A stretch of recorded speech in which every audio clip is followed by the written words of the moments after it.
Des dizaines de corps enveloppés dans des linceuls de fortune.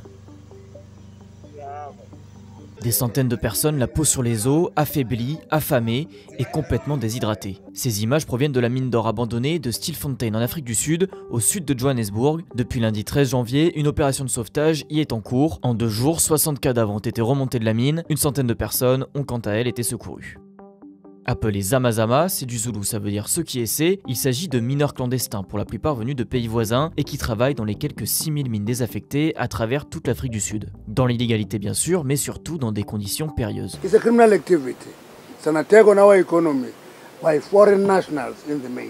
Tout a commencé en novembre 2024. La mine d'or abandonnée de Stilfontein était investie depuis plusieurs mois par ces Zamazama. Une opération de police a été lancée en novembre pour déloger ces mineurs clandestins. Des manifestations avaient alors éclaté sur le site. Les proches des mineurs et plusieurs ONG et syndicats de mineurs accusaient les autorités de bloquer les ravitaillements en nourriture et en eau, rendant la vie des mineurs sous terre quasiment impossible pour les obliger à sortir. Vous voulez qu'on envoie de l'aide à des criminels? Honnêtement, on ne leur enverra pas d'aide. Nous allons les asphyxier, ils vont remonter. Les criminels ne doivent pas recevoir d'aide, ils doivent être persécutés. Sauf que craignant d'être arrêtés s'ils remontaient à la surface, la majorité d'entre eux ont préféré rester sous terre. D'autres n'avaient juste plus la force d'utiliser les cordes prévues jusque-là pour sortir de la mine. Le 10 janvier, la justice sud-africaine a finalement ordonné le lancement d'une opération de sauvetage qui a débuté lundi 13 janvier. Après 2 jours d'opération, une centaine de mineurs ont déjà été secourus. Leur état de santé est déplorable. The first load with 7 miners who are alive has surfaced. Their state is very dire.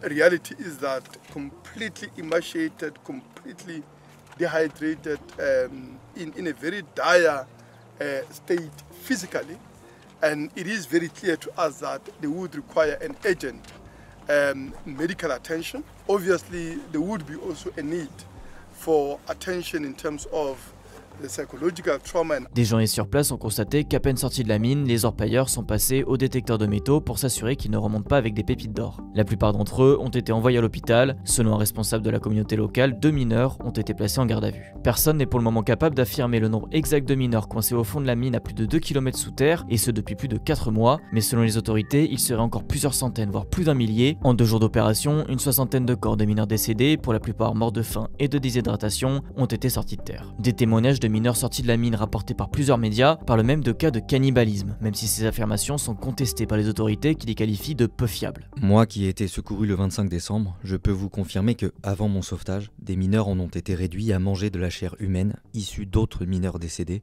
pour tenter désespérément de survivre. Because underground for now, there's nothing left for someone to eat, to drink, or anything that can make a human being to survive. There is nothing left underground for now. This operation of the police stopped everything. We are suffered underground. Some of us, they died. Some of us, they are sick, critical sick. D'après l'entreprise privée chargée du sauvetage, il faudra quasiment 2 semaines pour remonter tous les corps et les derniers survivants.